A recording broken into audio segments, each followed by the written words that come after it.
We join me today at Burton Dasset, which is very pretty. I'm driving the Alpine. I've just had a disaster though. One of the suckers has just broken off my mount. Now I think I used this mount in the very first Hub Nut video. I think I actually used it in that Nissan Leaf test. So I've had it a long time. It was from vacmounts.com, but I finally managed to break it. I was just a bit careless and managed to rip off one of the suckers. Still got two though for my little action cam. That's probably all right, but it's just typical of disasters that sometimes happen when you're doing these things. But yeah, I love this car, and not just because of the incredible wipers. Have you seen them? Look, isn't that amazing? I'm slightly obsessed with them. But yeah, I need to get this car back. I've got another car to test today, so I'll have to test whether two suckers actually is enough. And then I've got to get to my hotel, and I'm filming at the British Motor Museum, which is just up the road from Burton Dasset tomorrow. So a little behind the scenes look, just give you a bit of a rev blip. Oh, that's nice. And yeah, further stuff to come tomorrow. So more behind the scenes action. I'm at the British Motor Museum in my British Primera, doing some filming here about engines, which I'm really looking forward to. It's a bit of a departure. I'm not sure whether the format's going to be successful, but very thankful to the British Motor Museum for letting me come here today to film this. So we're going to head indoors, try and do a bit of filming while I'm in there as well, but got quite a lot to do. Can't linger, but yeah, looking forward to it. Should be fun. Well, it's been a fascinating day of filming here at the British Motor Museum, and some very interesting cars here, like the Road Rover.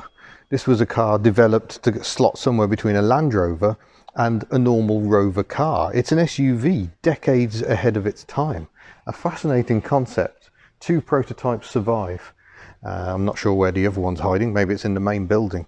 But yeah, it just shows how early thoughts of the Range Rover began, because that is ultimately what led to the Range Rover being developed. They knew there was that gap in the market. They were just trying to work out how best to exploit it. But yeah, what an amazing collection of vehicles.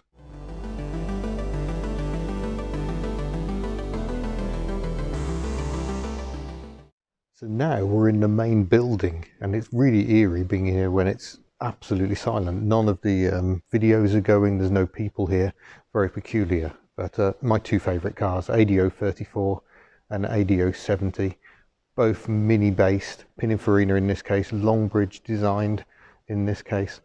Very, very interesting cars, and there's interesting cars all over the place. The Ogle Triplex show car with its glass rear end, the glass back, just to show what was possible, this curved glass.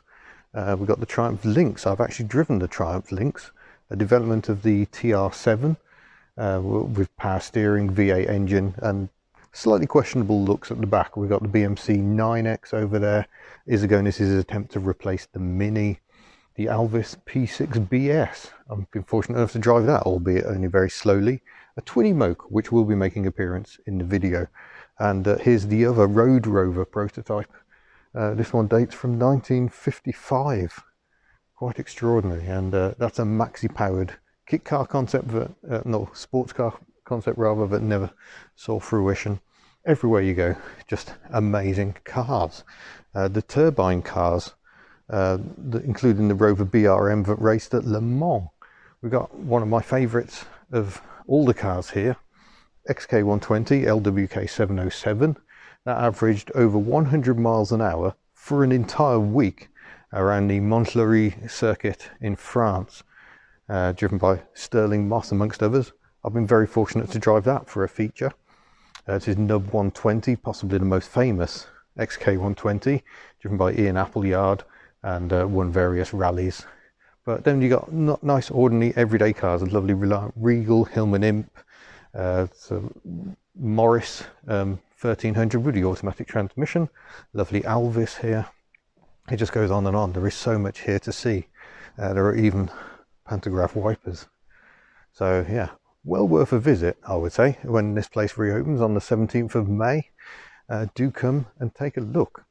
Right, I need to get on. I finished filming for the day now, so I'm going to head off, and I need to swap cars. So better get a shift on.